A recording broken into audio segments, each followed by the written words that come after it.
வணக்கம் அன்பு நண்பர்களே. மீண்டும் ஒரு இனிமையான ஒரு புதன்கிழமை இன்னைக்கு. பொண்ணு கிடைச்சாலும் புதன் கிடைக்காது அப்படின்னு சொல்லுவோம் இல்லையா? அந்த அளவிலே இன்றைய புதன்கிழமை அன்று ஒரு அறிமுக வகுப்பு, இலவச வகுப்பு தான். ஒரு அறிமுக வகுப்பு, ரத்தன பரீட்சை. நீங்க விளம்பரம் பார்த்திருப்பீங்க. வர அடுத்த வாரத்திலே 26ஆம் தேதி அன்று இருந்து ரத்தன பரீட்சை அப்படின்னு சொல்லக்கூடிய ஒரு அற்புதமான ஒரு நீண்ட நெடிய ஒரு முழுமையான வகுப்பு வர இருக்கிறது. 2வது பேட்ச். அதுல என்ன இருக்கு, ரத்தன பரீட்சையில என்ன இருக்கு அப்படிங்கறத தெரிஞ்சுக்கணும் இல்லையா? அது தெரிஞ்சுக்கிறதுக்காக நாம இன்றைய இந்த வகுப்பை வழங்குகிறோம். வணக்கம் ஐயா. ஐயா வணக்கம். வணக்கம். நான் பேச தெளிவா கேக்குதுங்களா? இன்டர்நெட் ஸ்பீடு கம்மின்னு காட்டுது. வணக்கங்க ஐயா, முஸ்லீம் ரமேஷ்ங்கய்யா. ஐயா வணக்கம். வணக்கம். வணக்கம் ஐயா. வணக்கங்கம்மா. நாங்க பாடத்துக்குள்ள வணக்கம் ஐயா. வணக்கம். வாங்க. வர்றவங்க எல்லாருமே மியூட் பண்ணிட்டு தன்னுடைய கேமராவை ஆஃப் பண்ணிட்டு பாடத்துக்குள்ள போயிடலாம். இன்றைய வகுப்பு ஒரு இலவச வகுப்பு தான் அப்படிங்கறதுனால யாரும் எந்த டொனேஷனும் பண்ண வேண்டிய அவசியம் கிடையாது.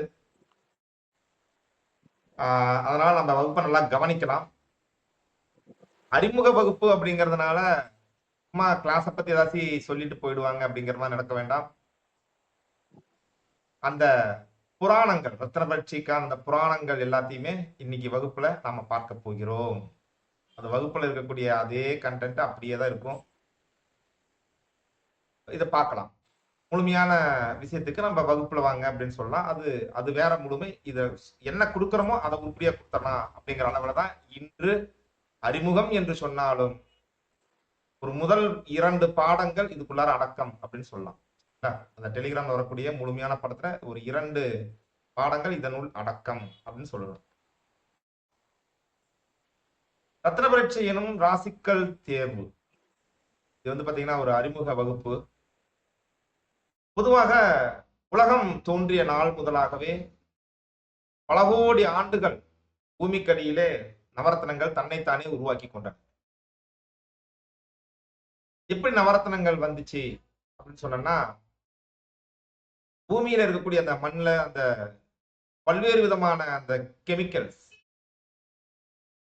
அந்த ஒவ்வொரு கெமிக்கலும் அந்த மண்ணோடு சேர்ந்து அந்த மண் கல் இதோடு இணையும் பொழுது வெவ்வேறு வண்ணங்கள், வெவ்வேறு வேதியியல் மாற்றங்களுக்கு உட்படுகிறது. பூமியுடைய அழுத்தம் காரணமாக, பூமி வந்து அந்த வெயிட் தன்னைத்தானே அழுத்துது பாருங்க, அந்த அழுத்தம் காரணமாக பூமிக்கடியிலே அந்த பாறைகளில் இருக்கக்கூடிய அந்த தன்மைகள் அப்படியே வடிகட்டப்படுகிறது, தள்ளி விட்டுறாங்க. இப்ப கடைசியாக இந்த கோடிக்கணக்கான ஆண்டுகளாக பல்வேறு நவக்கிரகங்கள்ல இருந்து வந்து கொண்டிருக்கூடிய அந்த ஆற்றல் இருக்கு பாத்தீங்களா? அந்த ஆற்றல் அந்த பூமியிலே ஊடுருவி உள்ள போயிட்டே இருக்கு. ஒரு சில கெமிக்கல் இருக்கக்கூடிய ஒரு சில கற்கள் ஒரு சில கிரகங்களுடைய கதிர்வீச்சுகளை பிடித்து வைத்துக் கொள்கிறது. இப்ப சனியிலிருந்து வரக்கூடிய நீலத்தை நீலக்கல் பிடிச்சுக்குது. மஞ்சளை குருவில இருந்து வரக்கூடிய மஞ்சளை மஞ்சள் கல் பிடித்து வைத்துக் கொள்கிறது. சுக்கரனில இருந்து வரக்கூடிய அந்த பளிச்சென்ற வண்ணத்தை வைரம் பிடித்து வைத்துக் கொள்கிறது. மிச்ச வண்ணங்களை வெளியேற்றி விடுகிறது. அப்படி வந்து பல கோடி ஆண்டுகள் பூமிக்கடியிலே உருவானதுதான் இந்த ரத்தினங்கள். இதை வந்து நவக்கிரகங்கள் அருளிய பொக்கிஷம் அப்படின்னு சொல்லலாம் இல்லையா இந்த விஷயத்த? ஏன்னா நவக்கிரகங்கள் தான் தன்னுடைய ஆற்றலை செலுத்தி செலுத்தி செலுத்தி குறிப்பிட்ட வண்ணத்தில் குறிப்பிட்ட சக்தியை ஊட்டி, எப்படி வந்து பாத்தீங்கன்னா ஒரு புலவி ஒரு புழுவை தன் குழந்தையாக இருக்கக்கூடிய அந்த புழுவை கொட்டி கொட்டி கொட்டியே ஒரு ஒரு குளவியாகவே மாற்றி விடுகிறதோ, ஒரு இரும்பை ஒரு காந்தமானது அப்படி தேய்த்து கொண்டே இருந்தால் அந்த இரும்பு எப்படி காந்தமாக மாறிவிடுகிறதோ, அது மாதிரி நவக்கிரகங்களிலே இருந்து புறப்பட்ட அந்த கதிர்வீச்சுக்கள் தொடர்ந்து அந்த கற்களின் மீது பட்டுக்கொண்டே இருக்கும் பொழுது பூமிக்கடியிலே நவரத்னங்கள் தன்னைத்தானே உருவாக்கி கொண்டது அப்படின்னு சொல்லலாம். அப்ப இந்த அளவிலே பார்த்தோம் அப்படின்னு சொன்னோம்னா, சித்தர்கள் மற்றும் முனிவர்கள் எல்லாம் என்ன பண்ணாங்கன்னா, இறைவனுடைய அருட்கொடையான ஜோதிட கலையை நமக்கு தந்ததோடு இந்த கிரகங்களின் ஆளுமையை மனிதன் பெற்றுக்கொள்வதற்கு என்னென்னலாம் உதவுகிறது அப்படின்னு பார்த்தாங்க. அப்ப நவ கிரகங்கள், ஒவ்வொரு கிரகத்துக்கும் ஒவ்வொரு தானியங்கள் கொடுத்தாங்க, ஒரு வண்ணங்கள் கொடுத்தாங்க. இருந்தாலும் கூட அந்த கிரகமாகவே அருளக்கூடிய ரத்தினங்கள் பற்றியும் கூறியிருக்கிறார்கள். அடியனை பொறுத்தமட்டில் ரத்தினங்கள் என்பது கிரகங்களை நாம போய் பார்க்க முடியாது. அந்த கிரகங்களுடைய அருளாசியாக அந்த ரத்தினங்களை நாம் பார்க்கலாம், தொட்டு உணரலாம், பயன்படுத்தலாம். இந்த அற்புதமான இந்த ரத்தின பரீட்சை அப்படிங்கிற இந்த பாடமானது நமது மாணவர்கள் அனைவருக்கும் சித்தியாகி இந்த ரத்தினங்கள் மூலயமாக பல்வேறு யோக நிலைகளை, அதிர்ஷ்ட நிலைகளை அடைய வேண்டும். மனம் மற்றும் உடல் வலிமை, ஆரோக்கியம் பெருகி வாழ்வாங்கு வாழ வேண்டும் என்று இல்லாமல்ல இறைவனான முதற் கடவுள் விநாயகப் பெருமானையும், அடியனுக்கு வேண்டும் பொழுதெல்லாம் வேண்டிய அனைத்தையும் தந்து கொண்டிருக்கக்கூடிய பழனி ஆண்டவரையும் முருகப்பெருமானையும் வணங்கி பாடத்துக்குள்ளார போகலாம். உறுதியான எண்ணம் கொண்டவர்கள் உலகில் எளிதில் வெற்றி அடைய முடியும். உறுதியான எண்ணம் என்பது வெற்றிக்கு அவ்வளவு முக்கியம். அப்ப நம்ம எண்ணங்களுடைய வெற்றி, எண்ணங்களுடைய வலிமை, நமது வாழ்க்கையின் வெற்றி அப்படிங்கிறது ரொம்ப முக்கியம். இதைத்தான் நமது ஜோதிட சாஸ்திரம் முதற்கொண்டு எல்லா விதமான சாஸ்திரங்களும் இதைத்தான் கூறுகிறது. எண்ணங்களின் வலிமை என்பது வெற்றிக்கான பாதையை உருவாக்கும். அப்ப எண்ணங்களின் வலிமை வெற்றியை உருவாக்கும் அப்படின்ட்டு நம்ம எண்ணத்தையே சொல்றோம். ஆனா ஒட்டுமொத்த பிரபஞ்சத்தினுடைய அருளாசியினுடைய காலத்தினுடைய கண் அப்படின்னு போற்றக்கூடிய வேதங்களுடைய கண் என்று சொல்லக்கூடிய ஜோதிட சாஸ்திரம் இதை நமக்கு முழுமையாக காட்டுகிறது. ஜோதிட சாஸ்திரம் அள்ளி வழங்கக்கூடிய அந்த வாய்ப்புகளை பயன்படுத்தி மனிதன் தன் வாழ்க்கையை அதிர்ஷ்டகரமாக மாற்றிக்கொள்ள முடியும். அதற்கு கொடுக்கப்பட்ட பல்வேறு யுக்திகளிலே இந்த ரத்தினங்கள் அப்படிங்கிறது ரொம்ப ரொம்ப ரொம்ப ரொம்ப ரொம்ப ரொம்ப முக்கியமான ஒரு விஷயம். ரொம்ப முக்கியமான விஷயம். ஒரு நிமிஷம். வணக்கம்.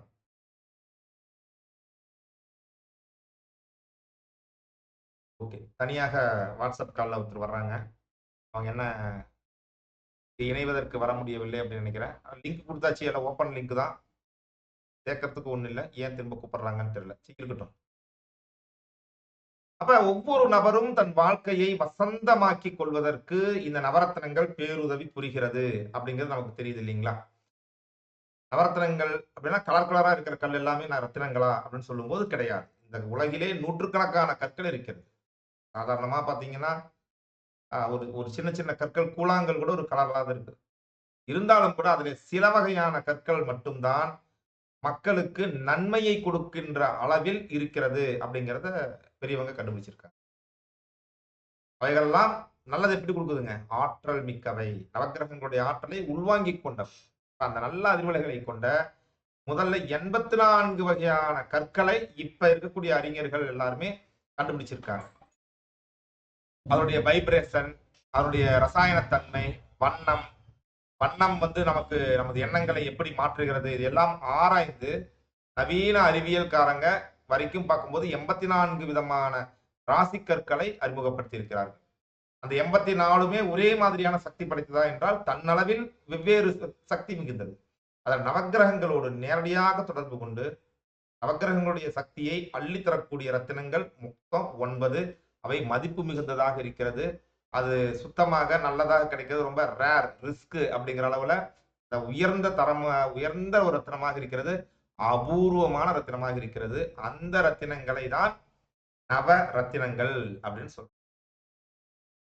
நவரத்னங்கள் பொறுத்தமட்டில் விலை உயர்ந்த கற்கள். நவரத்னங்களை விலை உயர்ந்த கற்கள் அப்படின்னு சொல்றோம். உபரத்னம்னாலே கொஞ்சம் விலை குறைவு தானே அப்படிங்கிற அளவுக்கு சொல்றோம். ஆனா பாருங்க, ஒரு சில உபரத்தின கற்கள் நவரத்னங்களை விட விலை அதிகம். ஒரு வைரம் ஒரு காரட் வேண்டாம், ஒரு அரை காரட் வச்சுக்கலாம். அரை காரட்னா ஒரு காரட்னா 200 மில்லிகிராம். சரிங்களா? அரை காரட் வைரம் ஒரே பீஸா நீங்க வாங்கணும் அப்படின்னு சொன்னீங்கன்னா ஒரு 4 லட்சம் இருந்தா வாங்கிடலாம். 3 லட்சம் போதும். 3 லட்சத்துல இருந்து 4 லட்சம் வரைக்கும் இருந்தா ஒரு அரை காரட், 3/4 காரட்ல ஒரு வைரக்கல் வாங்கிடலாம். ஆனா அலெக்சாண்ட்ரியேட் அப்படின்ற ஒரு கல் இருக்கு. அது வெறும் 1/4 கேரட், அதாவது 50 மில்லிகிராம் இருந்துச்சுன்னாலே 3 லட்சம் ரூபாய். ஒரு பெரிய கடுகு சைஸ் அல்லது ஒரு சின்ன மிளகு சைஸ், சின்ன மிளகு சைஸ் இருக்கக்கூடிய அலெக்சாண்ட்ரியேட் கல்லு, ஒரிஜினல் கல்லு 2 லட்சத்திலிருந்து 3 லட்சம் போகும்.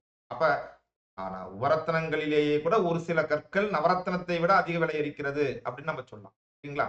இருந்தாலும் பெரும்பாலான உபரத்தினங்கள் ஒரு காரட் ரூ. 100 ரூ. 200 கூட கிடைக்கிறது. சரிங்களா? அது போக இந்த 84 விதமான கற்கள் இருக்கு இல்லைங்களா? அந்த 84 விதமான கற்கள்ல நாம் அணிந்து கொள்வதற்கு, அதிர்ஷ்டத்தை அதிகரிப்பதற்கு அப்படிங்கிறது ஒரு 40 கற்கள் அளவுக்கு இருக்கும். அதுக்கு மேல இருக்கிறது எல்லாமே மருந்துகள் தயாரிப்பதற்கு. நிறைய நமக்கு மாத்திரைகள்லாம் வருது பாருங்க. அதுல எல்லாம் நிறைய அந்த கெமிக்கல்ஸ் எல்லாம் தேவை இல்லைங்களா? அந்த மருந்துகள் தயாரிப்பதற்கு அந்த கெமிக்கல்ஸ் உடைய அந்த சோர்ஸ் பாயிண்ட், அடிப்படை அலகுகள் வைத்துக் கொண்டிருக்கக்கூடிய கற்கள் நிறைய இருக்கிறது. அது இப்பதான் பண்றாங்களான்னா கிடையாதுங்க. நம்மளுடைய சித்த வைத்தியத்திலேயே சங்கு பஸ்பம், பவள பஸ்பம், முத்து பஸ்பம், கல்நார் பஸ்பம், இன்னும் என்னென்ன இருக்கு? நிறைய இருக்கு. எல்லா நவரத்தின பவள பஸ்பத்துல இருந்து, கோமேதகத்துல இருந்து எல்லாத்தையுமே பஸ்பமாக்கி சாப்பிடுறாங்க. ஏன்னா நம்மளுடைய சித்தர்களே அந்த ரத்தினங்களை பஸ்பமாக்கி, மருந்தாக்கி சாப்பிடுறதுக்கு பல்லாயிரம் ஆண்டுகளாகவே பயிற்சி இருக்கிறது. சரிங்களா? அதுலயும் முன்னவர்கள் நாம தான் அப்படிங்கறத நாம எடுத்துக்கொள்ளலாம். நவரத்தினங்களை அணிவது எப்படி? நவரத்தினங்களை எப்படி தேர்வு செய்வது? யாருக்கு என்ன ரத்தினம் அப்படிங்கறத எப்படி கற்றுக்கொள்வது? இவருக்கு இந்த ரத்தினம் இந்த பலன்களை தரும் அப்படிங்கறத எப்படி புரிந்து கொள்வது? இது மாதிரி பல்வேறு ரகசிய சூட்சுமங்கள் இருக்குங்க. இது மாதிரி இன்னும் கூட பாத்தீங்கன்னா, என்ன ரத்தினம் என்ன மாதிரியான பலன்கள் தரும்? குறிப்பிட்ட ரத்தினங்கள் குறைவான பலனை கொடுக்கிறது. ஒரே ரத்தினம் வேற வேற நபர்களுக்கு, ஒரே ராசி ஒரே லக்னம் கொண்டவருக்கு கூட வேறு வேறு பலன்களை தரும். அதெல்லாம் எப்படி? ஏன்? இந்த கல்ல அணியலாமா அணியக்கூடாதா? அணிஞ்சா எத்தனை நாள் அணியணும்? எந்த விரல்ல அணியணும்? எந்த நாள்ல அணியணும்? அந்த கற்களை சுத்தமான கற்களாக, ஒரு தரமான கற்களாக தேர்வு செய்வது எப்படி? இதையெல்லாம் கற்றுக்கொள்வதுதான் இந்த வகுப்பினுடைய நோக்கமாக இருக்கிறது. வகுப்புடைய நோக்கம் அப்படிதான். அப்ப அதுக்கு நம்ம என்ன பண்ணணும்னா, ஃபர்ஸ்ட் புராணங்கள்ல நம்ம முனிவர்கள்லாம் என்னத்த சொல்லியிருக்காங்க அப்படிங்கிறத நாம பார்க்கணும். ஆன்மீக புராணங்கள்ல ரத்தினம் எப்படி உற்பத்தி ஆனது? நமக்கு இங்க வந்து பாத்தீங்கன்னா, பூமிக்கு உள்ளே இருந்து எரிமலை குழம்பு வந்துச்சு, மேல அழுத்திச்சு அப்படின்னு சொல்றது ஒரு அறிவியல் பார்வையில நம்ம சொல்றோம்.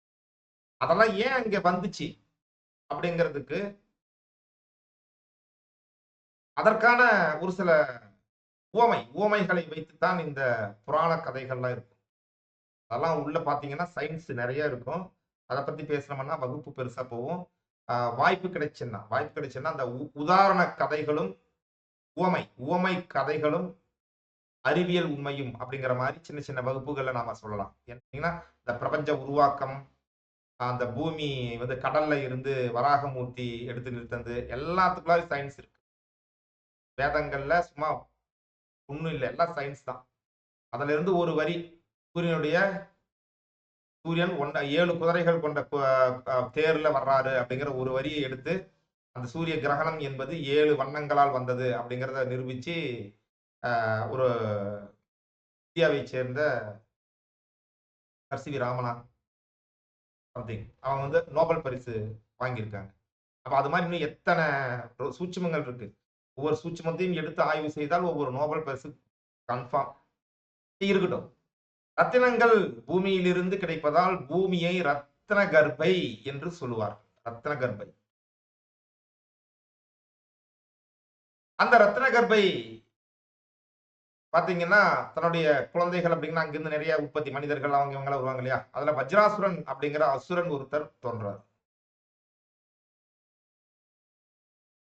அந்த வஜ்ராசுரன் ஏன் வஜ்ரன் அப்படின்னு வஜ்ரம் என்றால் பிரிக்க முடியாத, உடைக்க முடியாத பலம் வாய்ந்த அர்த்தம் வஜ்ரம்னா. அப்ப வஜ்ரம் போல உடல் உறுதியாக இருந்தது. அவன் என்ன பண்ணா தன்னுடைய வலிமையால என்ன பண்ணுவாங்க? தேவர்களை தோத்துக்கடிச்சிருவாங்க, எல்லா உலகத்தையும் ஆக்கிரமிச்சிருவாங்க. அப்ப என்ன பண்ணும்? தேவர்களுடைய அரசன் இந்திரன், அனைத்து தேவர்களும் இந்திரன் கிட்ட போய் இந்த மாதிரி வஜ்ராசுரன் நம்மளை எல்லாம் அழிச்சு ஒடிச்சிற மாதிரி சபதம் போட்டான், எல்லா ஊழையும் பிடிச்சிட்டான், நம்மளை கொல்வதற்காக வரப்போகிறான் அப்படின்னு சொல்லும்போது இந்திரன் யோசிக்கிறார். வஜ்ராசுரனை நேரடியாக எதிர்க்க முடியாது. இருந்தாலும் கூட வஜ்ராசுரன் அசுரனாக இருந்தாலும் பிராமணர்களுக்கு மரியாதை கொடுப்பான் அப்படின்னு தெரிஞ்சுட்டு பிராமண உருவில் அவனுடன் செல்கிறார். வஜ்ராசுரனும் வரவேற்று உபச்சரிக்கிறான். ஒன்றும் பிரச்சனை இல்லை. தானம் தர விருப்பம் இருக்கிறது அப்படின்னு அந்த அசுரன் சொல்றார். உங்களுக்கு என்ன தானம் வேணும் அப்படின்னு கேட்கிறார். சாப்பாடுலாம் போட்டு கண்டிப்பா பிராமணர்கள் வந்துச்சுன்னா அரசர்கள் அப்படிதான் பண்ணுவாங்க. அப்ப உன்னுடைய உடம்பை எனக்கு தானமாக கொடு அப்படின்ட்டு கேட்டுறாரு. அட பாவமே இந்திரனே நீதானா அப்படின்னு. இந்திரனும் ஒரு பிராமணன் தானே. அப்ப இருந்தாலும் புரிந்து கொண்ட வஜ்ராசுரன் சரி இந்தா எடுத்துக்க என் உடம்பை அப்படின்னு சொல்லி கொடுத்தாரு.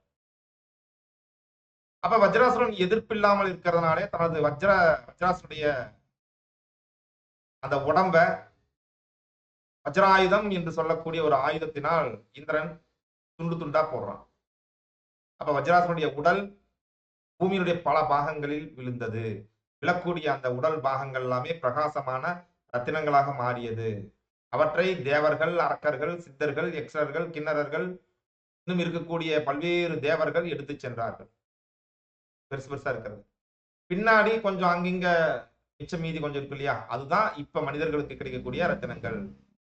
அந்த ரத்தினங்கள் கூட கிருதயுகத்தில் பெரிய ரத்தினங்களாக இருந்தது.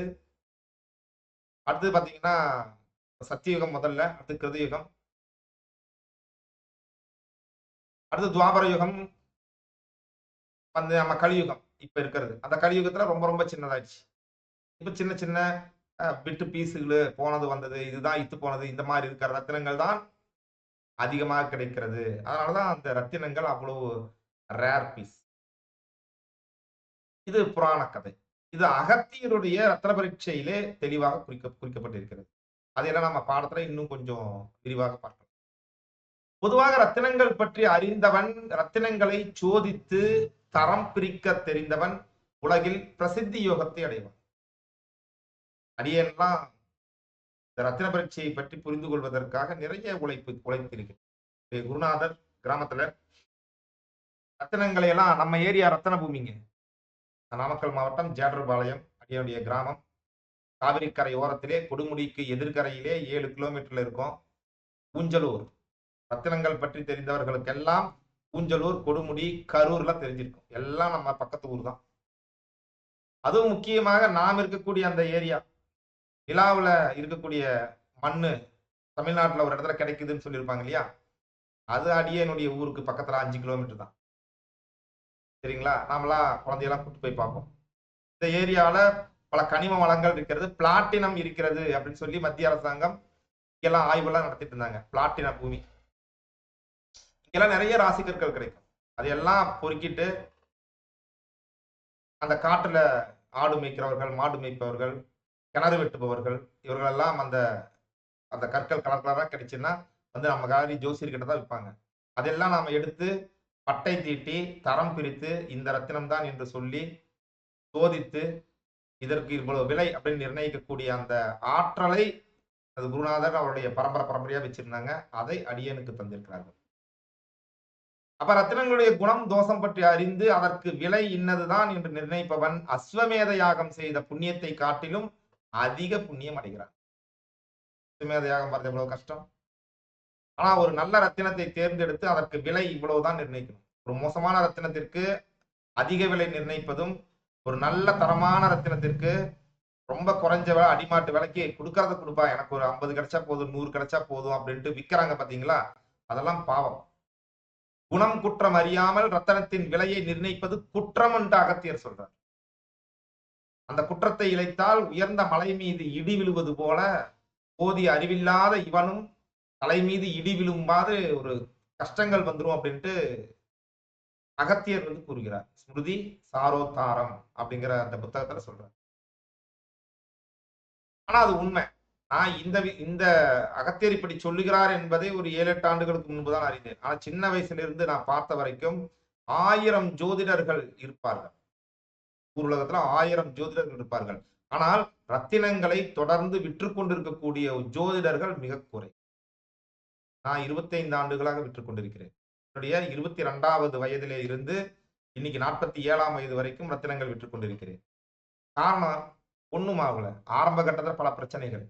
ஏன்னா குணம் குற்றம் அறியாமல் ரத்தினத்தின் விலையை நிர்ணயிப்பது குற்றம். நல்ல ரத்தினங்களை தேர்ந்தெடுத்து நல்ல விலைக்கு விற்க வேண்டும். நல்ல ரத்தினத்தை மோசமான ரத்தினமாக விற்பதோ, ஒரு மோசமான ரத்தினத்தை விலை உயர்வாக விற்பதோ குற்றம். சரிங்களா? அது மாரி அந்த அந்த பயிற்சி எடுத்திருக்கிறேன். அந்த பயிற்சியின் அனுபவம் 25 ஆண்டுகளுக்கும் மேலானது. நானே கற்களை என் கையால் பொறுக்கிட்டு வந்து, நாமளே வந்து அந்த பட்டத்தீட்டுற இடத்துக்கு நடையா நடந்து, பட்டத்தீட்டி, அதுல குணம், குற்றம் எல்லாம் பார்ப்பது எப்படி? எப்படி அது குணம் எப்படி உருவாகிறது? குற்றம் எப்படி உருவாகிறது? அதெல்லாம் பார்த்திருக்கோம். அந்த அனுபவத்தை நீங்கள் பெறுகிறீர்கள். இங்கோ எங்க அந்த புத்தகத்தில் படித்த அறிவு, யாரோ சொல்ற வகுப்பில் கிடைத்த அறிவு கிடையாது நண்பர்களே. நேரடியாக அனுபவப்பட்ட நேரடி வகுப்புகள்லாம் வரும்போது நிறைய அதை பத்தியெல்லாம் நாங்க பார்க்கலாம். இது ஆன்லைன் வகுப்பு சொல்லத்தான் முடிகிறது. சரி. இப்ப ரத்தினங்களின் குணம், குற்றம், நிறம் அப்படிங்கறதெல்லாம் பாத்தீங்கன்னா அடிப்படையாக எப்படி இருக்கு அப்படின்னு பாத்தீங்கன்னா, நிறங்கள் 4, முக்கிய நிறங்கள் 4. எல்லா ரத்தினங்களும் பல வண்ணங்கள் இருந்தாலும் அந்த 4 நிறத்திற்கு உள்ளே எல்லாம் அடங்கிவிடும். இந்த குணங்கள் என்பது 5 குணங்கள் இருக்கிறது. ரத்தினங்களுக்கு 5 விதமான குணங்கள் இருக்கிறது. குற்றங்கள் என்பது 5 விதமான குற்றங்கள் இருக்கிறது. 4 நிறங்கள் மூலியமாக அதனுடைய ஜாதி, வர்ணம். நிறம் அப்படிங்கிறது வர்ணம் தான். வர்ணம் என்றால் சத்திரிய வர்ணம், பிராமண தர்ணம், சூத்திரம் அப்படின்னு சொல்றாங்க இல்லையா? அதுதான். இந்த 4 விதமான வண்ணங்களும் குற்றங்கள் 5. அந்த ஒவ்வொரு குற்றமும் பாத்தீங்கன்னா பஞ்சபூதங்கள் மூலியமாக உண்டாகிறது. நீரினால் உண்டாகும் குற்றம் இது மாதிரி இருக்கு. ஏன்னா ஒரு கல் நல்ல கல்லா, மோசமான கல்லா அப்படிங்கிறத பார்க்கிறதுக்கு இந்த குணம், குற்றம், நிறம், வர்ணம் இதை பார்க்க வேண்டியது ரொம்ப ரொம்ப முக்கியமானது. இதை நாம உள்வாங்கிக் கொண்டோமானால் ஆராய்ந்து பார்ப்பது எளிது. எந்த ரத்தினத்திலே எது குற்றம்? ஒரு விரிசல் இருக்குன்னா ஒரு ரத்தினத்திலே குற்றம், இன்னொரு ரத்தினத்திலே அது குணம். குணம் நாடி குற்றம் நாடி அப்படின்னு வள்ளுவர் சொல்றார் இல்லையா? அது நம்ம ராசிக்கற்காகவே எழுதின ஒரு குறளாகவே எடுத்துக்கொள்ளலாம். சரிங்களா? அந்த அளவிற்கு ஒரு கல்லுல இருக்க வேண்டிய ஒரு மோசம்னு சொல்லுவோம். இன்னொரு கல்லுல, இன்னொரு ஜாதி கல்லுல அதுதான் அதற்கான தகுதி அப்படின்னு சொல்லுவோம். ஒரு கல்லுல சின்ன கோடு வெள்ளையா இருக்கிறது குற்றம்னு சொல்லுவோம். மரகத கல்லு அது மாதிரி இருந்துச்சுன்னா சூப்பர்ன்னு சொல்லுவோம். ஒரு கல்லுல மஞ்ச கலர் ஒளி இருப்பது மோசம்னு சொல்லுவோம். இன்னொரு கல்லுல மஞ்ச கலர் ஒளி கீற்று வந்துருச்சுன்னா சூப்பர்ன்னு சொல்லுவோம். அதையெல்லாம் நாம தேர்ந்தெடுப்பது எப்படி அப்படிங்கிறத இந்த பயிற்சி முழுமையாக கூறும். இது 1 மாத பயிற்சி. சரிங்களா? இது டெலிகிராம் வழியாக நடக்கும். ராசிக்கற்கள் அற்புத சக்திகள் என்ற தலைப்பிலே டெலிகிராம் குழுவிலே அந்த ஜோதிட பயிற்சியானது தினசரி பதிவு செய்யப்பட்ட வீடியோ படம். இப்ப நீங்க ஒரு வீடியோ பார்த்துட்டு இருக்கீங்க இல்லையா? அது மாதிரி ஒரு வீடியோ படமாக வரும். இதுல வந்து நாம இது பண்ணிட்டு இருக்கோம். ரெக்கார்டிங் பண்ணிட்டு இருக்கோங்கிறதுனால ஒரு பக்கம் மூளையில சின்னதா தரத்திர பரீட்சைட்டு வரும். அப்புறம் என்னுடைய முகம் தெரியும். நீங்க பேசிட்டு இருக்கிறவங்க இதெல்லாம் தெரிஞ்சிட்டு இருக்கோம். ஆனா முழுமையாக டிஜிட்டல் போர்டு வகையிலேயே அந்த பாடங்கள்லாம் வரும் அப்படிங்கிறதுனால நீங்க நேரடி வகுப்பில் என்ன அனுபவம் பெறுகிறீர்களோ அந்த அளவுக்கு அந்த அனுபவம் இருக்கும். 26/2/2026 அன்று இருந்து அந்த பாடங்கள் வரும். கட்டணம் ரூ. 2222. இது வந்து பாத்தீங்கன்னா கூட்டுனா வரக்கூடிய தொகை 8. 2, 2, 2 அப்படிங்கிறது உணர்ச்சி பெருக்கு, அறிவார்ந்த நிலை. அதை கூட்டினா வர்றது 8 அப்படிங்கிறது உயர்ந்த நிலை, தொழில், உயர்வு, ஒரு ஆளுமை அப்படிங்கிற மாதிரி வரும். சரிங்களா? உண்மை, நேர்மை இதெல்லாம் சனி பகவானுடைய ஆதிக்கத்துல வரும். அப்ப அந்த பயிற்சி கட்டணமே நிர்ணயம் செய்தது மக்களுக்கும் சரி, அடியனுக்கும் சரி ஒரு அடுத்த கட்டத்தை நோக்கி செலுத்துவதற்கான உந்து சக்தியாக பயன்படும். அதனால இந்த அளவுக்கு நம்ம கொடுத்திருக்கோம். இது 2222க்கான பயிற்சியா அப்படின்னு கேட்டீங்கன்னா நிச்சயமாக கிடையாது நண்பர்களே. போன முறை ரத்தின பரீட்சை பாட்ட பின்னாடி நாம வேறு ஒரு பயிற்சியில சேர்ந்து பார்த்தோம். என்ன கொடுக்குறாங்க? ரூ. 1000 சொல்றாங்களே, ரூ. 6000 வகுப்புன்னு சொல்றாங்களே, ரூ. 9000 வகுப்புன்னு சொல்றாங்களே, என்ன இருக்கிறது அப்படின்னு பார்த்தோம்னா நம்ம வகுப்பில் பாதி கூட இல்லை. சாமி சூப்பர்ல. அப்ப நாம என்னமோ நன்றாகத்தான் செய்து கொண்டிருக்கிறோம். அந்த நன்றாக செய்து கொண்டிருப்பதை ப்ரமோட் பண்றதுக்கு நம்ம மாணவர்கள் நமக்கு உதவ வேண்டும் அப்படிங்கறத தவிர்த்து வேற எதுவும் சொல்வதற்கு இல்லை. சரிங்களா? சரி, நல்லது. கலந்து கொள்ள விருப்பம் இருப்பவர்கள் கலந்து கொள்ளலாம். சரி. இப்ப மாணிக்கம் கல்லு பத்தி தனிப்பட்ட முறையில பார்ப்பதற்கு நாங்க வந்துடலாம். ஏன்னா ஒவ்வொரு கல்லு பத்தி நம்ம என்னென்னலாம் சொல்ல போறோம் அப்படிங்கிறதுல நவரத்தனங்கள் 9 நவரத்தனங்களுக்கு 9 நாள் பாடம். அப்போ ஒரு நாள் பாடத்துல என்னத்த சொல்ல போறோம் அப்படிங்கிறத இப்ப இன்னைக்கு பார்த்துடலாம். இவ்வளவுதான் சொல்ல போறோமான்னா, இதுல ஒரு சில கருத்துக்கள் வேகமாக செல்லக்கூடும். பாடங்கள்ல கொஞ்சம் விரிவாக போகக்கூடும். அவ்வளவுதான். ஆனா கருத்து இப்படித்தான் இருக்கும். பாடத்தினுடைய அமைப்பு எப்படி இருக்கும்னு தெரியும் இல்லையா? அதுக்காக. அப்ப மாணிக்கம் அப்படிங்கிற தலைப்புக்கு பக்கத்திலேயே உங்களுக்கு பல்வேறு நிறங்களில் இருக்கக்கூடிய மாணிக்க கற்களை காட்டுகிறோம். அவ கற்கள் எப்படி இருக்கும்? இது மாதிரி தான் இருக்கும். இந்த கலர்ல தான் இருக்கும். அப்படிங்கிறது உங்களுக்கு ஒரு ஐடியாலஜி கிடைச்சிரும். அடுத்து மாணிக்கம் யாருக்கானது? சூரியனுக்கானது. சிவப்பா இருக்கும். உயர்ந்த ரத்தினம், விலை உயர்ந்த ரத்தினங்கள்ல மாணிக்கமும் ஒன்று. சரிங்களா? அப்ப எங்க கிடைக்கும்? அடுத்து நாம பார்க்கிறது எங்க கிடைக்கும்? தரமான மாணிக்கங்கள் மியான்மர்ல கிடைக்குது. மியான்மர்ல தான் சிறப்பா கிடைக்கும். அப்புறம் ஸ்ரீலங்கால கிடைக்குது. இந்தியாவுல வந்து கர்நாடகா, ஒரிசா, ஆந்திரால கிடைக்குது. அடுத்து தமிழ்நாட்டிலயும் கிடைக்குதுங்க. சேலம், திருச்சி மாவட்டத்துல கிடைக்குது. சேலம் மாவட்டத்துக்கும், திருச்சி மாவட்டத்துக்கும் சென்டர்ல தான் நாம இருக்கோம். நம்ம மாவட்டத்திலயும் மாணிக்கம் கிடைக்கிறது. நானே பல மாணிக்கங்களை எடுத்து பட்டை தீட்டியிருக்கிறேன். என்ன? அது வந்து ரொம்ப தெளிவான மாணிக்கம் கிடைக்காது. 100 கல்லு, 200 கல்லு பட்டை தீட்டினா கூட, அதுல ஒரு பீஸ் இப்ப நம்ம படத்துல பார்த்துட்டு இருக்கீங்க இல்லையா? அது மாரி கிடைக்காது. அவ்வளவு கஷ்டம். பலாயிரம் ரூபாய் செலவு பண்ணி நாம அத ஆய்வு செய்து பட்டை தீட்டி பார்த்தா தான் ஒரு நல்ல பீஸ் ஒண்ணு கிடைக்கும். அதனால தான் அதுக்கு அத்தனை விலைன்னு வைங்களேன். மாணிக்கத்தினுடைய ரசாயன குணம் என்பது I2O3 அப்படின்னு சொல்றாங்க. இது கோரண்டம் அப்படின்னு சொல்லக்கூடிய ஒரு வகை. கோரண்டம் வகையிலே 3 ரத்தினங்கள் இருக்கும். நீலம், கனகபுஷ்பராகம், மாணிக்கம். சரிங்களா? இது எல்லாமே கோரண்டம் வகையைச் சேர்ந்தது. இதனுடைய கடினத்தன்மை 9. ஒரு சில இடங்கள்ல 8.5க்கு மேல இருக்குங்க. 8.5ல இருந்து 9 வரைக்கும் இருக்கும். 9க்கு மேல போகிறது இல்ல. கோரண்டம் வகையில 9க்கு மேல போறதில்ல. 9 இருந்துச்சுன்னா அது செம கல்லுன்னு அர்த்தம். இது ஸ்ரீலங்கால இருந்து கிடைக்கக்கூடிய கற்கள் கடினத்தன்மை 9ஆக இருக்கிறது. மியான்மர்ல இந்தியா கிடைக்கக்கூடிய கற்கள் 8.5 இருக்கு. நம்ம இந்தியால நான்லாம் போய் எடுத்தேன் பார்த்தீங்களா? அதுக்கு நம்ம ஹார்ட்னஸ் டெஸ்ட் பண்ணும்போது 7.5, 8 அந்த அளவுக்கு தான் இருந்துச்சு. அப்ப அது அது வந்து பொரசல் அப்படின்னு சொல்லுவோம். அதாவது பொரசல் அப்படின்னு சொன்னோம்னா, என்னது பொத பொதன்னு இருக்கிறது, நொறுங்கி போறது அந்த மாதிரியான குணங்கள் நான் கண்டுபிடிச்சு போய் பட்டை தீட்டினேன் இல்லைங்களா? அந்த கற்கள் அதெல்லாம் இருந்துச்சு. ஏன்னா கடினத்தன்மை குறைந்து விட்டது. அவ்வளவுதான். வேற ஒண்ணும் இல்ல. புரிவதற்காக சொல்றேன். மாணிக்கத்திலே பல்வேறு விதமான மாணிக்கங்கள் இருக்கிறது. பதுமராகம் என்பது முதல் தரம். அப்ப ஒவ்வொரு கல்லுக்கும் நம்ம இது மாரி பண்ணுவோம். அதுக்கு வேற பேர் இருந்துச்சுன்னா. எந்த கலர்ல இருக்கும்? தாமரை மலர் மாரி இருக்கும். உள்ளிருந்து நெருப்பு எரிவது போல இருக்கும். அது மாரிலாம் நம்ம சொல்றோம். அடுத்து சௌகந்திகம் அப்படிங்கிறது 2வது தரம். அது அசோக மரத்துளிர், இலவம் பஞ்சு மரம் இருக்கு இல்லைங்களா? அதனுடைய அந்த இது செம்பஞ்சு, பஞ்சு செம்பருத்திங்கிறது செம்பருத்தியே ஒண்ணு இருக்குங்க. செம்பருத்திங்கிறது நாம அந்த ஸ்பீக்கர் பூ தான் வச்சுட்டு இருப்போம் இல்லையா? அடுக்கு செம்பருத்தின்ட்டு. அது இல்ல. பஞ்சு பருத்தி வரக்கூடிய செம்பருத்தி இருக்கிறது. அந்த பருத்தி பூ இருக்கு பாருங்க. செம்பருத்தி பூ. அப்படியே பயங்கரமா மெரூன் வண்ணத்துல இருக்கும். அந்த கலர்ல நான் பொறுக்கிட்டு வந்தது அந்த கலர்ல தான் இருந்துச்சு. அதனால தான் இந்த சௌகந்திகம் தான் நம்ம ஏரியால கிடைக்குது அப்படிங்கிறது நாம அனுபவ ரீதியாக உணர்ந்தது. இதெல்லாம் செல்வம், புகழ் சேர்க்கக்கூடிய கற்கள் அப்படிங்கிற மாரி அதனுடைய பலன்களும். குருவிந்தம் என்பது அதற்கும் கொஞ்சம் அடுத்தது. முயல் ரத்தம், செவ்வரத்த மலர் இது மாதிரியான வண்ணத்துல கிடைக்கும். இது உலகை ஆளும் வெற்றி இதெல்லாம் குடுக்கும்னு சொல்றோம். இந்த 3 வகைகள் இருக்கு பார்த்தீங்களா? ஒண்ணு பொருள் புகழ் தரும். அடுத்தது செல்வம் புகழ் தரும். அடுத்து வெற்றி புகழ் தரும். இதெல்லாம் நம்ம பாருங்க அந்த கலர்ஸ வச்சே அது என்ன ஜாதின்னு பார்த்து இந்த பலன்கள் தான் வருங்கிறத நாங்க பார்க்கலாம். அடுத்து கொவாங்கம் அப்படிங்கிற ஒரு கல் இருக்கு. அந்த கொவாங்கம் பற்றி மூல நூல்களிலே குறிப்பு இல்லை. ஆனா நான் ஒரு கல்லு பட்டத்திட்டு மோசம்னு சொன்னேன் இல்லீங்களா? அது அதுவா இருக்கலாம். அது வந்து தரமற்றது அப்படின்னு சொல்லுவோம். அதான் பொரசல் அப்படின்னு பொரசல் அப்படின்னு சொன்னா நம்ம பேச்சு வழக்கிலே ரத்தின வியாபாரிகளுக்கு பொரசல்னா தெரியும். பொரசல்னா எப்படி இருக்கும்? விரிசல் கிடையாது. பொரசல்னா பொர பொரன்ட்டு அப்படியே வந்துரும் பார்த்தீங்களா? ஒரு துருப்பிடிச்சது. ஒரு தகரம் வந்து துருப்பிடிச்சுன்னா அது மேல அப்படியே நீட்டிட்டு நீட்டிட்டு இருக்கும். இப்படி அப்படியே இப்படி கீறி பார்த்தோம்னா அது குழி விழுந்திருப்பாருங்க. அது மாரி ரத்தினங்களின் மேலே கொஞ்சம் குழி குழியா இருக்கும். அத ஒரு ஊசியில வச்சு இப்படி தேய்ச்சோம்னா அது உடைஞ்சு கீழ விழுந்துரும். அதான் பொரசல்ன்னு சொல்லுவோம். இதெல்லாம் வந்து தரமற்றது. அது மருந்துக்கு பயன்படும். மாணிக்க பஸ்பம் செய்யும்போது இதையெல்லாம் கொண்டு போய் வச்சு மாணிக்க பஸ்பம் செய்து விடலாம்.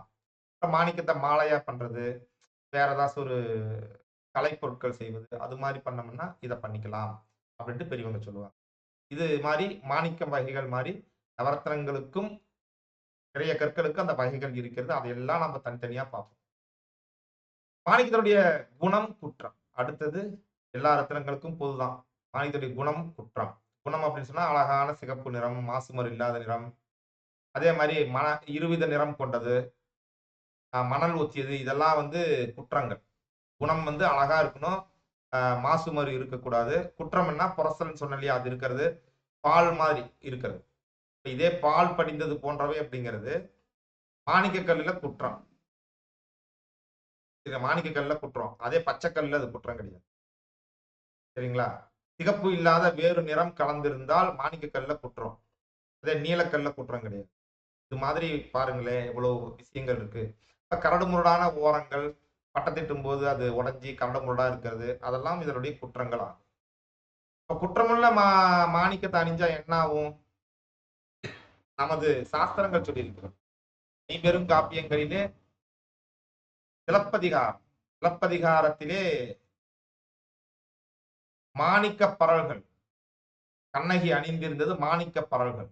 மாணிக்க பரல்கள் வந்து ஒரிஜினல் தரமான மாணிக்கத்தையா போட்டிருப்பாங்க. இது மாதிரி புரசலான கொஞ்சம் மாசு மறு இருக்கக்கூடிய சாதாரண ரத்தினங்களை எல்லாம் அதுக்குள்ளார போட்டிருக்கலாம். அப்ப அது வந்து நம்ம கால்ல அணிந்து கொண்டு இருக்கும்போது அலங்காரத்துக்காக, ஓசைக்காக அணிந்து கொண்டு இருக்கும்போது அது எவ்வளவு பிரச்சனையை கொடுத்து மதுரையே எரித்தது. மதுரையே எரித்தது அப்படின்னு சொல்றோம். அப்ப பாண்டிய மன்னனுடைய நிலை என்னாச்சு? கோவலன் என்னானாங்க? கண்ணகி என்னானாங்கன்னு நாங்க பார்த்தோம் இல்லையா? இப்ப குற்றமுள்ள மாணிக்கமே அந்த சம்பவத்தை உருவாக்கியதுன்னுட்டு ரத்தின பரீட்சையில் இருக்கக்கூடிய நமக்கு தெரியும். அந்த அளவுக்கு அத பார்க்க வேண்டியது. அடுத்தது அது என்ன பலன்கள் தருகிறது அப்படிங்கறத எல்லாம் பார்ப்போம். நோய் எதிர்ப்பு சக்தி மாணிக்கம் வந்து பாத்தீங்கன்னா நோய் எதிர்ப்பு சக்தி அது சம்பந்தப்பட்ட குறைபாடுகளை போக்கும். குறைவான உடல் பலம் அதை சரிப்படுத்தும். முடிவெடுக்கும் திறன் இல்லாம அடுத்தவங்களையே சார்ந்திருப்பாங்க பாருங்க. அதை சரி பண்ணும். இந்த மூளை, வாய், தொண்டை இவற்றை பலப்படுத்தும். இந்த blood pressure, low pressure, high pressure எதா இருந்தாலும் அதை சமன்படுத்தும். அந்த பிரஷர் காரணமா காக்கை வலிப்பெல்லாம் வருது பாருங்க. அதை போக்கும். அது பித்த நீர் நோய்கள். அந்த பிரஷர்னாலே பித்த நீர் மிகுதல் தான். அந்த பித்தப்பை, பித்த நீர் இதையெல்லாம் சரிப்படுத்தும். சன்ஸ்ட்ரோக் என்று சொல்லக்கூடிய அந்த வெயில்ல போனாலே உடம்பெல்லாம் அப்படியே சிகந்து ஒரு மாதிரி ஆயிடும். அந்த நோய்கள்ல கட்டுப்படுத்தும். முக்கியமாக சூரியன் என்றால் தலை. தலையில் உண்டாகக்கூடிய, மூளையில் உண்டாகக்கூடிய நோய்களை எல்லாம் நீக்கும். இது நோய்கள் நீக்குவதற்கான மாணிக்கம். பொதுவா என்ன பண்ணணும்னு பாத்தீங்கன்னா, தன்னம்பிக்கை தருகிறது, உயர்ந்த சிந்தனைகளை தருகிறது, வெற்றிக்கான வழிகளை உருவாக்கி கொடுக்கிறது. நல்ல குணம், ஒரு ஆளுமை மிகுந்த நல்ல குணத்தை, நல்ல பலனை பெறுவதற்கு மாணிக்கம் அணியலாம். இது மாதிரி அனைத்து விஷயத்துக்கும் இது மாதிரி ஒவ்வொரு ரத்தினத்திற்கும் ஒரு நோய்களை நீக்கக்கூடிய சக்தி இருக்கிறது. ஒவ்வொரு ரத்தினமும் ஒரு ஆளுமை திறனை, மனதுல, உடம்புல ஒரு மாற்றத்தை உண்டாக்கும் அப்படிங்கறத முழுமையாக அழியலாம். எல்லாரும் அணிஞ்சிடலாமா? வேணும்னா எல்லாரும் அணிஞ்சிடலாமான்னா முடியாது. சூரியன் அருள் வேண்டுபவர்கள், சூரிய சக்தி குறைவாக இருப்பவர்கள். சூரியன் நீச்சமா இருக்கு, இந்த மாதிரி இருக்கு இல்லையா? அவங்கெல்லாம் அணியலாம். அதே மாதிரி 1, 10, 19, 28ஆம் தேதி பிறந்தவர்கள். அப்புறம் தேதி 2 டிஜிட், மாசம் 2 டிஜிட், வருஷம் 4 டிஜிட். மொத்தம் அந்த 8 எண்களையும் கூட்டுனா வரக்கூடிய கூட்டுத்தொகை இருக்கு பாத்தீங்களா? அத விதி எண் அப்படின்னு சொல்லுவோம். அந்த விதி எண் 1 வர்றவங்க மாணிக்கம் அணியலாம். சரிங்களா? அப்ப பிறப்பு எண் 1 வர்றவங்க எந்த வயசுல அணியறது? விதி எண் 1 வர்றவங்க எந்த வயசுல அணியறது? அந்த சூட்சுமங்கள் எல்லாம் கற்றுக்கொள்வீர்கள். அதே போல அரசாங்கத்திலே இருந்து ஒரு சில உதவிகள் தேவைப்படுகிறது. அரசாங்க உதவிகள் தேவைப்படுகிறது. அரசியல்வாதிகள் கிட்ட ஒரு சில உதவிகள் தேவைப்படுகிறது. நாங்க அரசியல்ல இருக்கேங்க, அரசியல்ல பெரிய ஆளாகணும் அப்படின்ட்டு மாதிரி ஒரு எண்ணம் இருப்பது. இவர்களெல்லாம் இந்த மாணிக்கத்தை அணிந்து வெற்றி பெறலாம். அப்புறம் நோய் நொடிகள்ல இதயம் சம்பந்தப்பட்ட நோய்கள், ரத்தம், புதிய ரத்தம் உற்பத்தி ஆவதில் இருக்கக்கூடிய 2 வித ரத்தங்க. மாணிக்கம் ஒரு ரத்தம், செவ்வாய் ஒரு ரத்தம். செவ்வாய்க்கு வேறு ரத்தம். ஆனா மாணிக்கத்திற்கு புதிய ரத்தம் உற்பத்தி ஆவதில இருக்கக்கூடிய அந்த நோய்களுக்கெல்லாம் அந்த சிகிச்சை செய்ய வேண்டும். பல நபர்களுக்கு சிகிச்சையே ஒத்துக்கொள்ளாது. சிகிச்சை செய்வதற்கு பணம் இருக்கும். இன்சூரன்ஸ்ல பண்ணுவாங்க, சொந்த பணத்தை வச்சு பண்ணுவாங்க, கடன் பட்டு பண்ணுவாங்க, எப்படியாச்சும் ஒண்ணு பண்ணுவாங்க. ஆனா அந்த சிகிச்சையை ஏற்றுக்கொள்ள வேண்டுமே உடல். அப்ப அந்த ஏற்றுக்கொள்ளும் திறன் ஒரு ஆன்மீக அதிர்வலைகள் மூலயமாக சமன் செய்யப்பட்டு சிகிச்சையோடு சிகிச்சையாக இது ஆன்மீக சிகிச்சையாக இந்த ரத்தினங்களை அணியலாம். அப்ப அந்த சீக்கிரமாக அந்த நோயிலே இருந்து நிவாரணம் பண்ணலாம். சரிங்களா? ஒரு குறிப்பிட்ட நபர் ஒரு காம்பினேஷனா 2, 3 ரத்தினங்கள் குடுத்தோம். அதுல ஒரு வலிப்பு நோயாளி எத்தனையோ ட்ரீட்மெண்ட் எடுத்துட்டு இருக்காங்க. ஒண்ணும் வேலைக்கு ஆகல. ஆனா ரத்தினங்களை அணிந்து கொண்டு அதே ட்ரீட்மெண்ட் தான் பண்றாங்க. நல்லாச்சு. ஒரு மூளை புற்றுநோய் ஒருத்தர் ஒரு ரத்தினத்தை அணிந்து கொண்டு ட்ரீட்மெண்ட் எடுக்கிறாங்க. நல்லாயிடுச்சு. ரத்தினத்தை அணியாமல் ட்ரீட்மெண்ட் போயிட்டே இருக்கு. ஆனா அது கட்டி பெருசாயிட்டே இருக்கு. ரத்தினத்தை அணிந்த பின்னாடி அது நல்லாயிடுச்சு. ஒரு சில ரத்தினங்கள் மிகச்சிறப்பாக வேலை செய்ய தான் பார்க்கலாம். நம்ம சரியான ரத்தினத்தை தேர்வு செய்து விட்டால் போதும். சரிங்களா? சரி. அப்புறம் அப்படியே பண்ணிட முடியுமா? லக்கினப்படி எல்லாரும் நியூமராலஜி பிரகாரம் அணியலாம்னு சொன்னா கூட லக்கினம் தான் ரொம்ப முக்கியம். ராசி தான் முக்கியம்.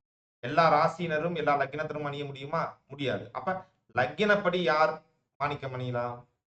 மேசராசியர் அணியலாம். ரிஷபராசிக்காரர்களுக்கு சமம். தேவைப்பட்டால் அணியலாம். மிதுன ராசிக்காரர்கள், மிதுன லக்கினக்காரர்கள் தவிர்த்து விட வேண்டும். கடகத்தினருக்கு சமமான பலன் உண்டாகிறது. தேவைப்பட்டா அணியலாம். சிம்மக்காரர்கள் அணியலாம். கன்னி லக்னக்காரர்கள் தவிர்க்க வேண்டும். வேண்டாம். துலாம் அணிஞ்சா அணிஞ்சுக்கலாம். தேவைப்பட்டா அணியலாம். அப்படிதான். விருச்சிகம் தனுசுக்காரங்கள்லாம் சூப்பரா போடலாம். நல்லதே நடக்கும். மகர கும்ப மீனக்காரர்கள் தவிர்க்க வேண்டும். இது மாதிரி அனைத்து ரத்தினங்களுக்கும் தெளிவா இவங்க அணியலாம். அணிஞ்சா என்ன பலன் வரும்? மேசம் அணிஞ்சா குழந்தை பாக்கியம், பதவி புகழ் உண்டாகும்.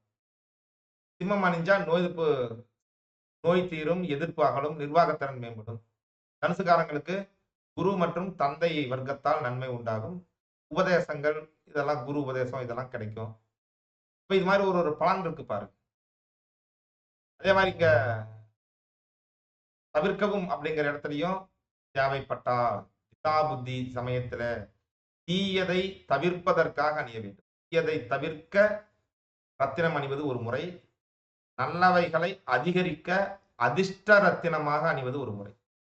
அதிர்ஷ்ட ரத்தினம் அணிவதற்கு இந்த அப்படியே நாம பயன்படுத்தலாம். இங்க தவிர்க்கவும் அப்படிங்கிற நபர்களுக்கு தீய பலனை தவிர்ப்பதற்காகவும் ரத்தினங்கள் அணிய முடியும்.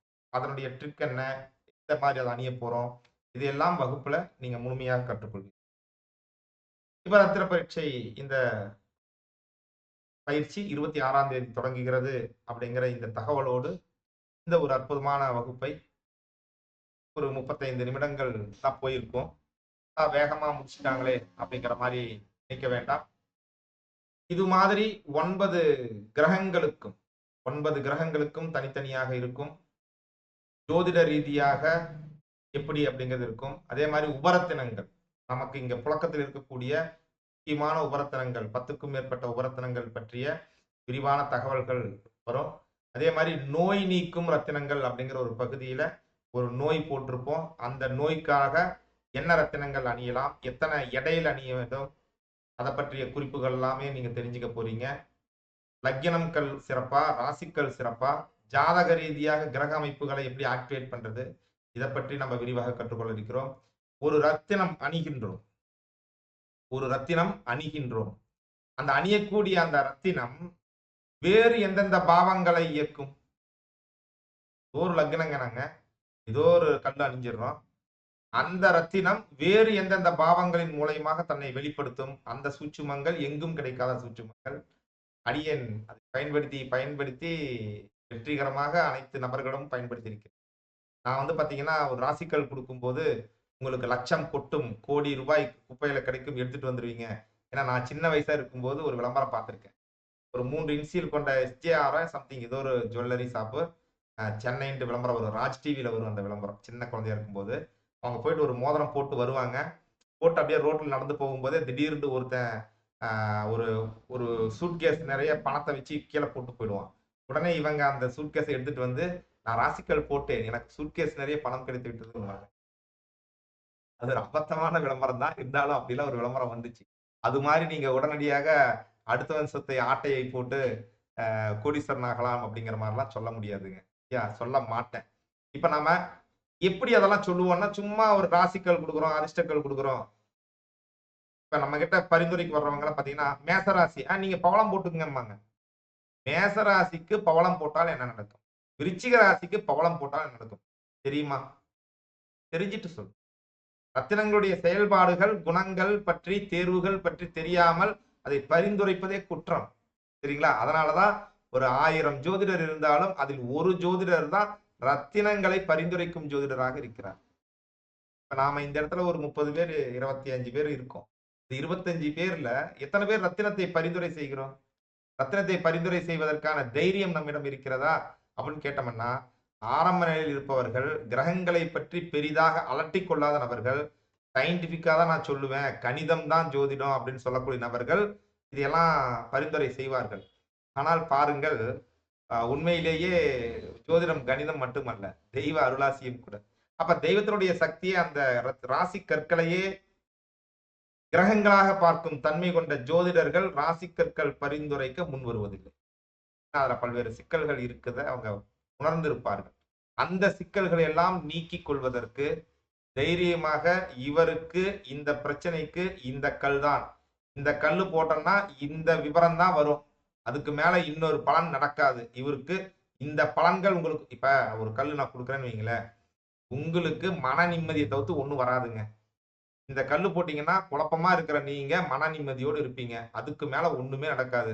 நீங்க மன நிம்மதியா இருக்கணும்னா இத போடுங்கன்னு சொல்லிடுவேன். அவ்வளவுதான். உங்களுக்கு பொருளாதார விருத்தின்னா, பொருளாதாரம் எப்படி ஒரு ராசிக்கல் போட்ட உடனே கோடி கோடியாக அந்த கல்லுல இருந்து அப்படியே இப்படியே பார்த்துட்டே இருந்தோம்னா, அந்த அந்த ரேஞ்சர்ஸ்ல எல்லாம் சொங்கின்னு பவர் வருமே. அது மாரி கல்லுல இருந்து சொங்கின்னு ஒரு பவர் வந்து அங்கிருந்து பொற்காசுகளாகவா கீழே விழப் போகிறது?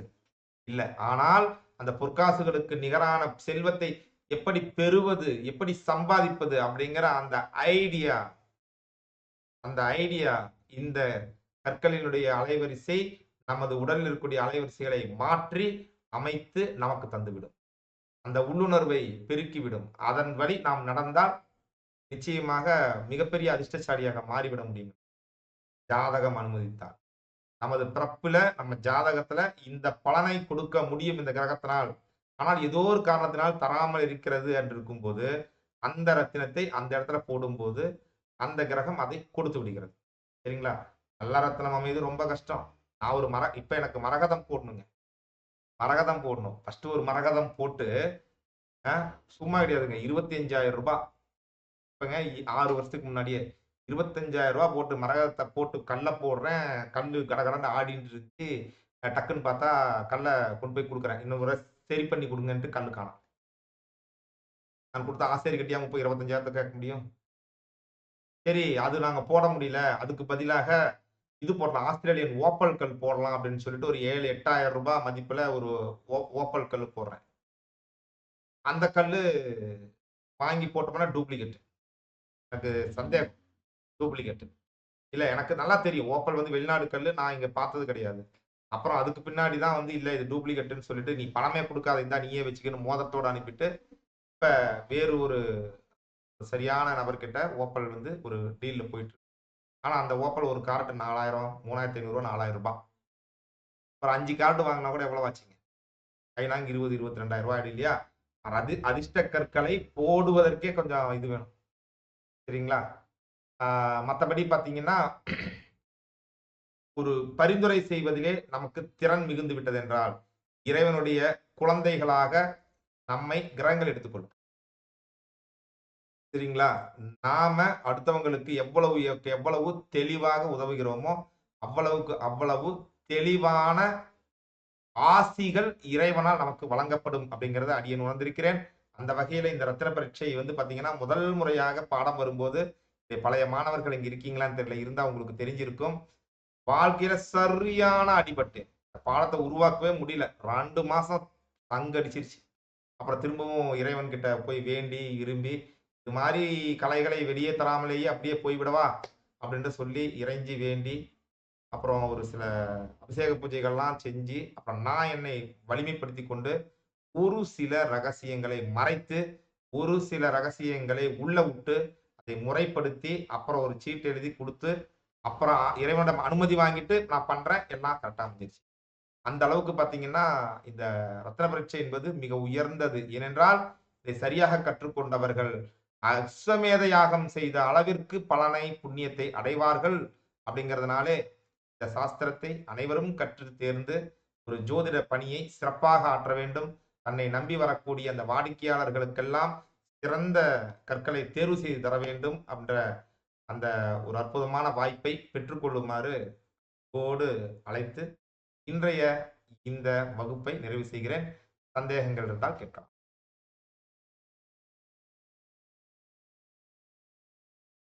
ஐயா வணக்கம் ஐயா. வணக்கம். சொல்லுங்க. கிளாஸ் ரொம்ப நல்லா இருந்தது. நன்றி. எனக்கு இதெல்லாமே புதுசு சார்.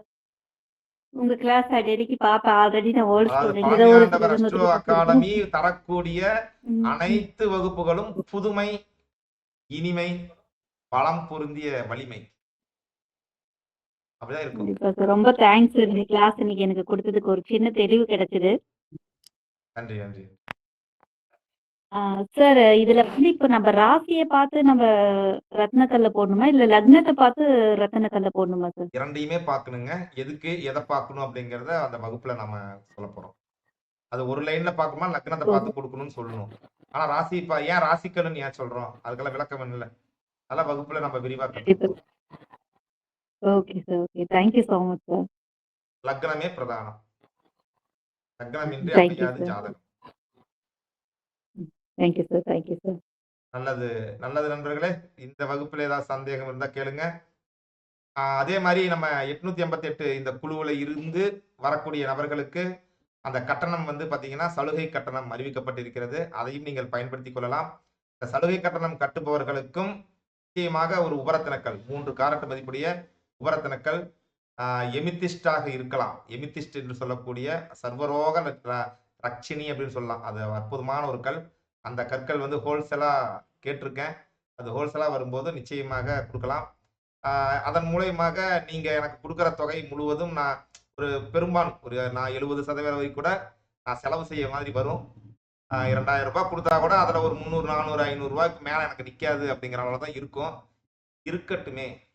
அந்த வெறும் ரத்தின பரீட்சை வகுப்பை மட்டும் பார்த்துட்டு நீங்க எல்லாம் போயிட்டீங்கன்னா எப்படி அதனுடைய சக்தியை உணர்வது? அதனால போன முறை 800 ரூபாய் வச்ச வகுப்பை இந்த முறை 2222 ரூபான்னு வச்சுட்டு அந்த ராசிக்கல்ல வாங்கி உங்களுக்கு அனுப்பி வச்சு அதனுடைய சக்தியை நீங்கள் உணரச் செய்ய வேண்டும் அப்படிங்கிற நோக்கம்தான் இத வகுப்புடைய கட்டணமாக இருக்கிறது. மீண்டும் கூட பாத்தீங்கன்னா இது நமது மாணவர்களுக்கான ஆஃபர் பாடம் தானே ஒழிய ஆசிரியருக்கான பாடமாக இல்லை. மீண்டும் ஒரு முறை நேரடி வகுப்பெல்லாம் வந்துச்சுன்னா இதுக்கு 6000 ரூபாய் கட்டணம் வைக்கலாம்னு இருக்கேன். சரிங்களா? 2 நாள் வகுப்பு முடிஞ்ச மட்டும் எல்லா ரத்தினங்களையும் நேரடியா கொண்டாந்து மாணிக்கத்தை கையில கொடுத்து அதை பத்திய பாடம், கனகபுஷ்பத்தை வச்சு கொடுத்து அதுக்கான பாடம், அது மாதிரி எல்லாம் பண்ணலாம் அப்படிங்கிற மாதிரி இருக்கேன். அதற்கான வாய்ப்பையும் இறைவன் வழங்க வேண்டும் என்று கேட்டுக்கொள்கிறேன். வேறு உரையாடல் இருந்தால் வரலாம்.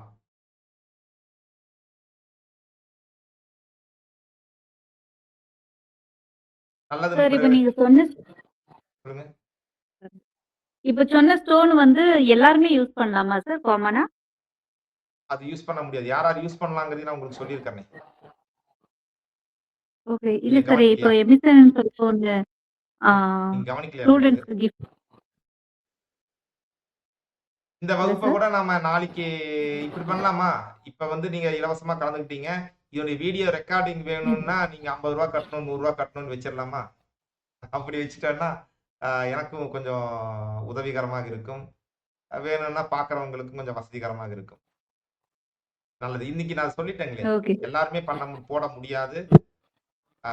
எல்லா ரத்தினங்கள் 9 இருக்கு இல்லைங்களா? 9யுமே நவரத்னமாகவும் போட முடியாது. அதே முக்கியமான விஷயம், நவரத்னக்கல் யார் போடலாம்? 9 கல்லு வரிசையா வச்சு போடுவாங்க பாருங்க. அது யார் போடலாம்? யார் போடவே கூடாது? அதையும் கண்டிப்பாக வகுப்புல நிச்சயமாக தெரிந்து கொள்ள இருக்கிறோம். நல்லது ஓகே நண்பர்களே. சார். வகுப்பில இருந்து விடைபெறுகிறேன். இனிய இரவு நல் வணக்கங்கள். வகுப்பில் சந்திக்கலாம்.